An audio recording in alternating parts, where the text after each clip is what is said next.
தேர்தல் விதிமீறியதாக விஜய் மீது 5 பிரிவின் கீழ் வழக்கு என்றால் அதற்கு காரணத்தை சொல்லி இருக்க வேண்டும்.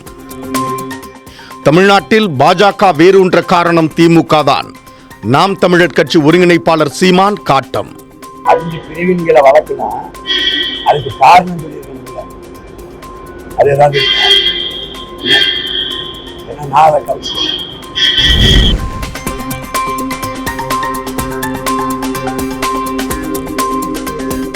தமிழக சட்டசபை தேர்தல் களம் சூடுபிடித்துள்ள நிலையில் கூட்டணி கட்சி வேட்பாளர்களை ஆதரித்து முதல்வர் ஸ்டாலின் இன்று மாலை 5 மணிக்கு திருவாரூரில் பிரச்சாரத்தை தொடங்குகிறார்.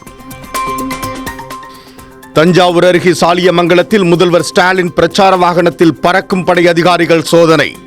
முதல்வர் வாகனத்தில் சில நிமிடங்கள் அதிகாரிகள் சோதனை நடத்தியதால் அந்த பகுதியில் பரபரப்பு.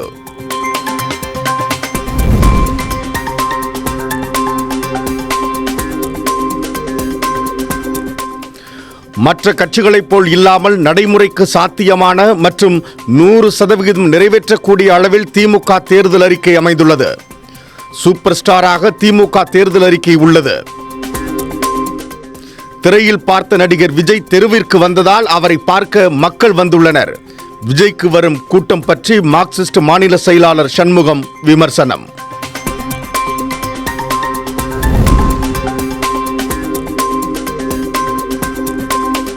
மே மாதம் ஒரு விழா நடக்கும்.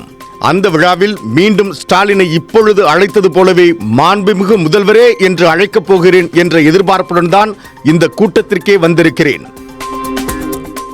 சென்னை அண்ணா அறிவாலயத்தில் திமுக கூட்டணியில் உள்ள கட்சிகளின் தலைவர்களுக்கு முதல்வர் ஸ்டாலின் தேநீர் விருந்து அளித்த நிகழ்வில் பங்கேற்ற கமல் பேசிய வீடியோ இணையத்தில் வைரல். வணக்கம். மாண்புமிகு முதல்வர் மு.க. ஸ்டாலின் அவர்களே,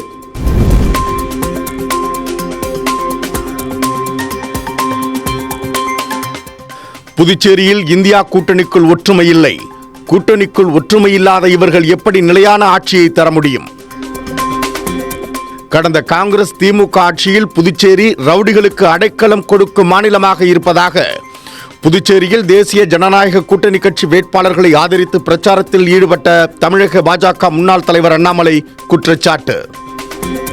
அருமை சொந்தங்களை இன்னைக்கு நீங்க பாருங்க, அவரை எதிர்த்து நிற்கக்கூடிய கட்சிகளை பாருங்க. ஏன்னா அந்த கட்சிக்குள்ளேயே ஒரு குழப்பம், இந்தி கூட்டணிக்குள்ளேயே ஒரு குழப்பம்.